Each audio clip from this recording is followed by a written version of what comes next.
I don't know who else might have been doing it, but y'all were one of the teams that brought in that soft front stuff, big sway bar, and you end up going to Pocono, perfect place for it, and putting the bumper to Dad.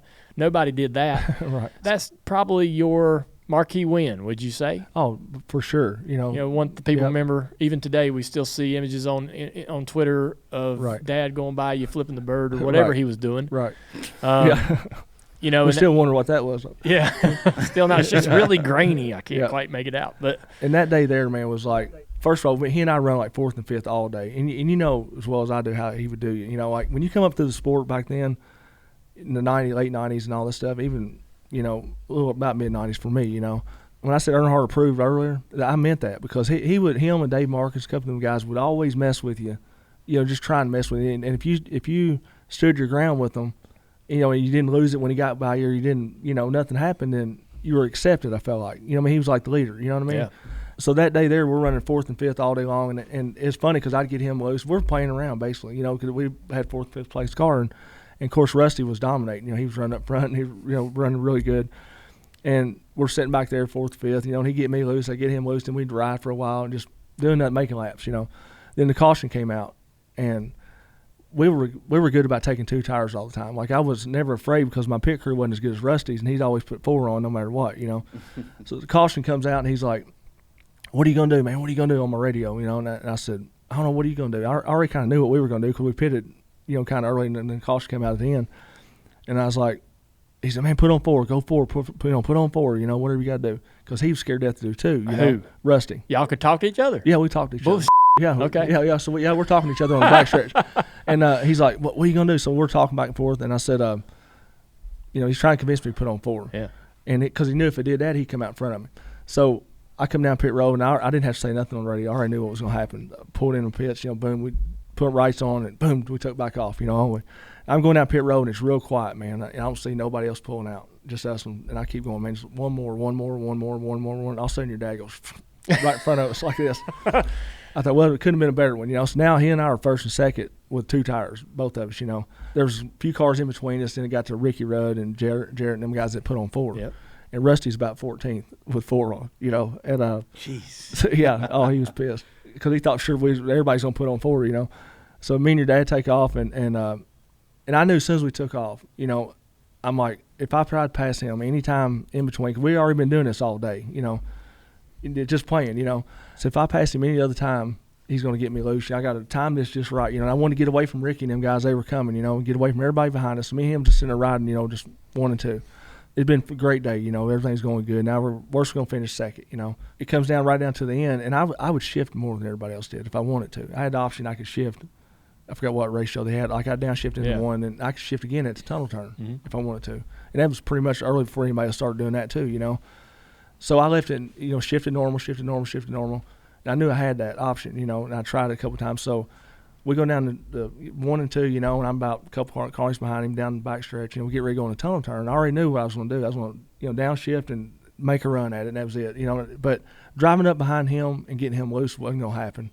You know what I mean? You know what I'm talking about. You can do whatever you would try to do in this last lap, last corner. He ain't going to budge, And so we go through the tunnel turn, and I downshift, and when I did, it just got he pushed off a little bit, and I got to run like crazy, I thought it just, still this day, I'm like, I never forget how that thing run down that short chute, and it took off running, and I'm driving up on him, and part of me thought, well, he ain't going to budge him, so I was just going up there and just nudge him, make it look like, here I am, I'm right behind you, you're going to win, but I'm right behind you.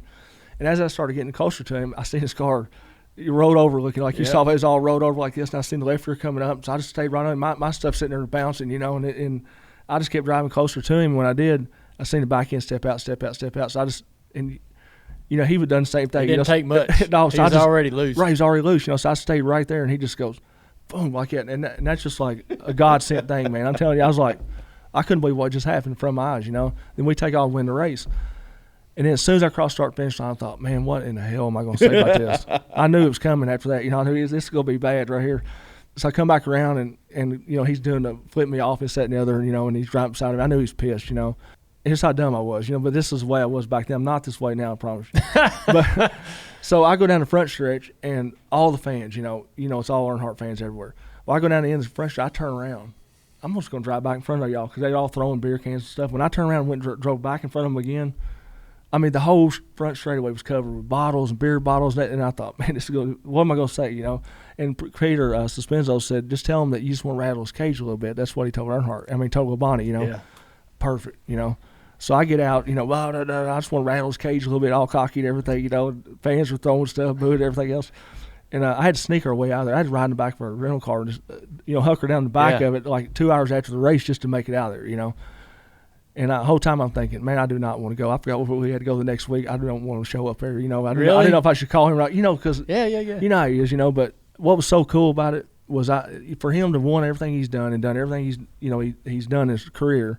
At that point in time, I'm thinking, you know, he's gonna be pissed to start with. But when I ran into him at the driver's introduction, walked right into him. We're going in like this the door the next week, like it, and he's got a big smile on his face. You know, he grabs me in the headlock, you know how he does that, and does this little deal on my head. And I thought, man, I looked at him. I said, hell, I thought you was gonna be madder than that, you know.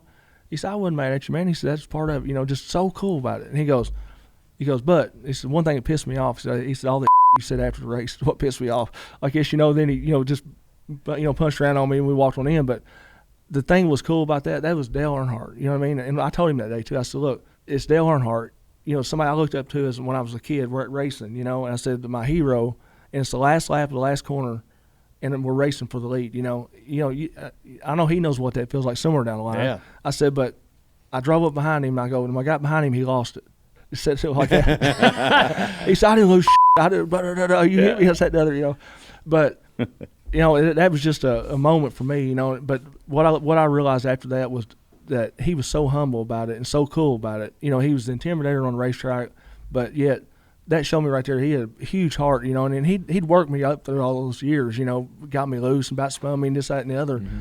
But he took it, you know. He dished it out, but he could take it. You know? I never even thought the bird was really out of anger, right? Like, right. I mean, did you think it was? Like, was he genuinely pissed? Oh, I mean, I'd say. I think in the moment, yeah, for in the sure. moment, yeah, okay. Just like any driver, right? You're like, yeah. Oh, damn, I just got moved. You know? Yeah, especially the way it happened.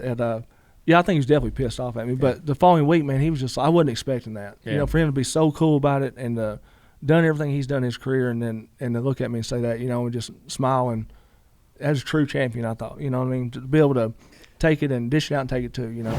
I'm sure you liked that conversation with Jeremy Mayfield. We ought to listen to the entire podcast. The whole interview is available on all major podcast platforms. Hey guys, I'm here to tell you 3 reasons why I love our sponsor, Tire Pros.